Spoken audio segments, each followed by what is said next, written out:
Hi, Lifeline family. This is your lead pastor, Bryan Hurlbut here. Obviously, coming to you with feels like an Oval Office address. It's not really that, but given the situation that we're facing with this coronavirus and so forth, we're trying to navigate this as a church and steer kind of down the middle of the street a little bit. And I just wanted to mention a couple of things that are coming and happening this weekend so that you're aware about them. For some people, it will be a feeling like we're overreacting. For other people, it may feel like we're not doing enough.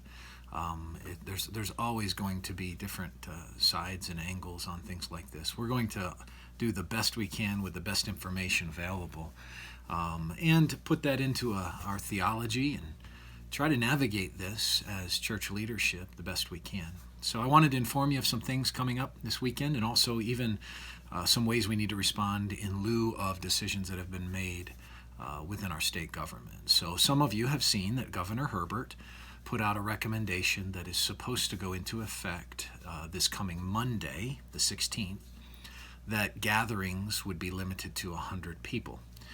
It's a little difficult to follow through exactly in terms of the exact numbers on that without fully canceling our services. Our plan at this point is not to cancel our services. Let me state that very clearly. At this point, we are not going to cancel our worship services. We plan to still have our worship services, but we will be having them with considerable modification. So I wanted to let you know about a few of those things so that you're made aware and can prepare for those. First, I'm going to ask that if you are over 65 years old, I think the most pastoral thing I can do is to ask you, just for your own health, to take in the online option that I'll be talking to you about in a moment, and to stay home from worship. I love to worship with you. There's nothing that fills my heart more, and especially those of you who are mature saints in that way. It's one of my great joys. Some of you have journeyed with us for a long time, and we want you to stay plugged into the life of the body, and we want to minister to you in a way that allows you to be a part of our body for years and years and years to come. And as your pastor, I want to ensure the years and years and years as best I can. So if you're over 65, or importantly, if you have any underlying health conditions, any at all, I really want to encourage you to not come to our normal worship gatherings, but to take in our online option both this week and for the next 3 weeks. I think would be a good appropriate thing, and we'll evaluate and see where all of this lands. None of us know ultimately how this will all play out.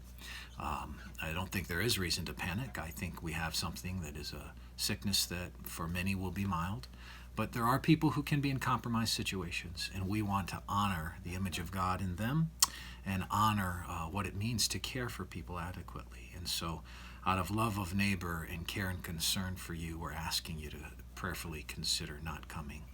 I don't think I've ever encouraged somebody to not come to church at a worship gathering, but I want to encourage you to that end.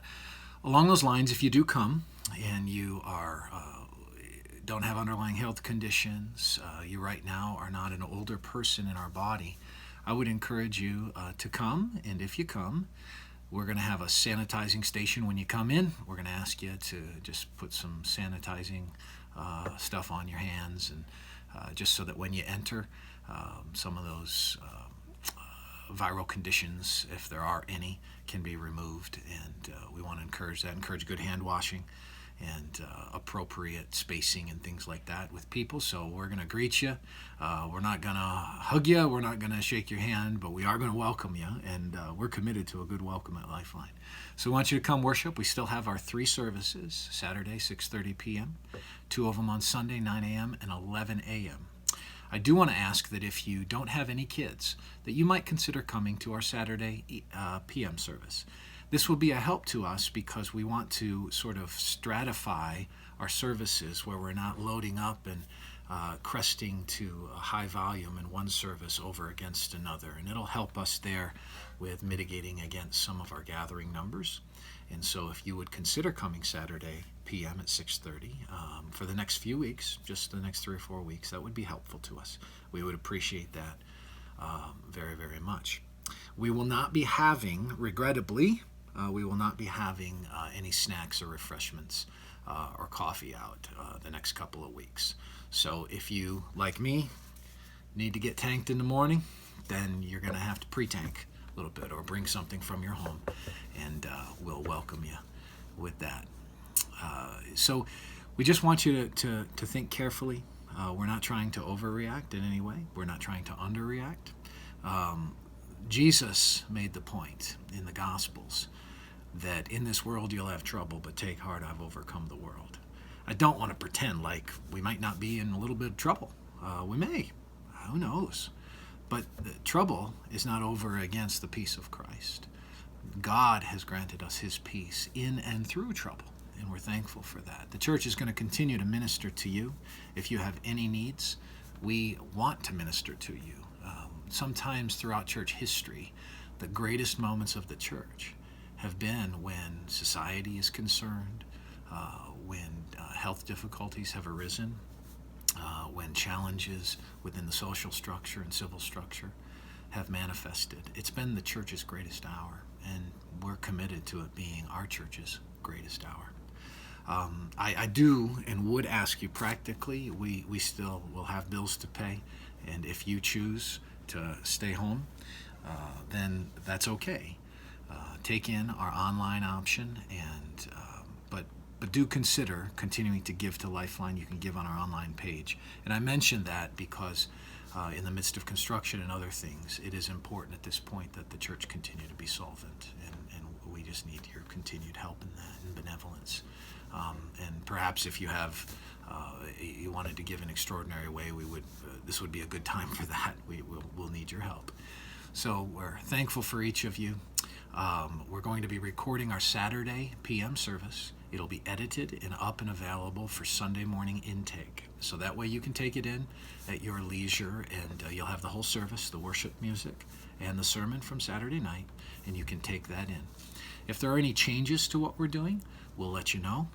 We'll keep you updated. You will be receiving probably some emails about some cancellations of some other extraneous events that we do that are coming up, and we're probably going to look at those things pretty hard and make sure that we're erring on the side of precaution with those. But we're going to continue. Once we get on the other side of this, we're going to engage in the full life of the body. And in the interim, we're going to continue to worship. So come worship with us. But let's do it in a way where we're being responsible and health conscious.